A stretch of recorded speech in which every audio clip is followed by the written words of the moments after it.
Hi friends, நான் உங்கள் SK. இன்றைக்கி நம்ம பார்க்க போகிற குட்டி ஷார்ட்ஸ். நீங்கள்லாம் ஒரு இடத்துலேருந்து இன்னொரு இடத்துக்கு ஃப்ளை பண்ணியிருக்கீங்க. அதாவது ஏர்போர்ட்லேருந்து இன்னொரு ஏர்போர்ட்டுக்கு போயிருப்பீங்க. ஒரு 12 ஹவர்ஸ் போயிருப்பீங்க, இல்லை ஒரு 20 ஹவர்ஸ், ஒரு 24 ஹவர்ஸ். ஒன் டே நீங்கள் ஃப்ளையிங்லேயே இருந்திருப்பீங்க.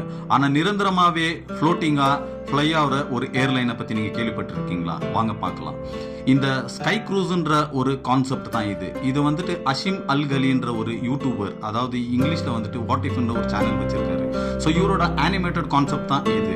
இது இப்போதைக்கு டிஸ்கஷனில் இருக்குது, ஆனால் ஃபியூச்சரில் இதை நடைமுறைப்படுத்துறதுக்கு அதிகமான வாய்ப்பு இருக்குது. ஸோ இதோட கான்செப்ட் என்னன்னா, இந்த ஸ்கை க்ரூஸ் 5000 பேசஞ்சர்ஸை இது அகாமடேட் பண்ணக்கூடியது. இது எனி டைம் இது ஃப்ளையிங்லேயே இருக்கும். அதாவது இது வானத்தில் ஃப்ளோட்டிங்லேயே இருக்கும் இது.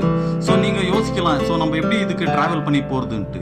இதில் உங்களுக்கு ஷார்ட்டான ரன்வே வச்சுருப்பாங்க, சின்ன சின்ன ஜெட்ஸுங்களை வச்சுருப்பாங்க. ஸோ நீங்கள் அதுலேருந்து பூமிக்கு வரலாம். பூமியிலேருந்து உங்களுக்கு திரும்பியும் மறுபடியும் நீங்கள் பேக்கு அந்த ஸ்கை க்ரூஸுக்கு போகிறதுக்கான உங்களுக்கு எல்லா வசதியும் இங்கே வச்சுருக்காங்க. இதுக்கு ப்ரைவேட்டான ஒரு ஏர்லைன்ஸை கூட இதுக்கு அலைன் பண்ணியிருக்காங்க. இதோட ஸ்பெஷாலிட்டி என்னன்னா, இதில் உங்களுக்கு தனிமையான ஒரு வெட்டிங் ஹால் செப்பரேட்டாக வச்சுருக்காங்க. உங்களுக்கு ஷாப்பிங் காம்ப்ளெக்ஸ் உள்ள இருக்குது. அதே போல் ஸ்விம்மிங் பூல் இருக்குது. ப்ரைவேட்டான உங்களுக்கு தியேட்டர்ஸ் இருக்குது. எல்லா விதமான பார்ட்டி பண்ணுறதுக்கான பார்ஸ் அண்ட் ரெஸ்டாரண்ட்ஸ் எல்லாமே இதுக்குள்ளே வச்சுருக்காங்க. ஸோ நீங்கள் எனி டைம் இதில் ஃப்ளோட்டிங்லேயே இருக்கலாம். நீங்கள் பூமிக்கு போகாமல் இதிலேயே கூட நிரந்தரமாகவே கூட இருக்கலாம். இது 20 இன்ஜின்ஸில் இது இயங்குது. அந்த 20 இன்ஜின்ஸுமே ஃபியூலில் போகிறதில்ல. அந்த 20 இன்ஜின்ஸுமே நியூக்ளியர் ஃபியூஷனில் தான் அது இயங்குது. ஆட்டமிக் பவரில் தான் இது இயங்குது.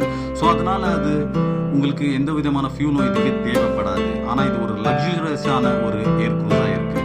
ஸோ இது ஃபியூச்சரில் எத்தனை பேர் இதில் போக விரும்புகிறீங்க, எத்தனை பேர் இதை நம்புறீங்கன்றதை நீங்கள் கமெண்ட்டில் சொல்லுங்கள்.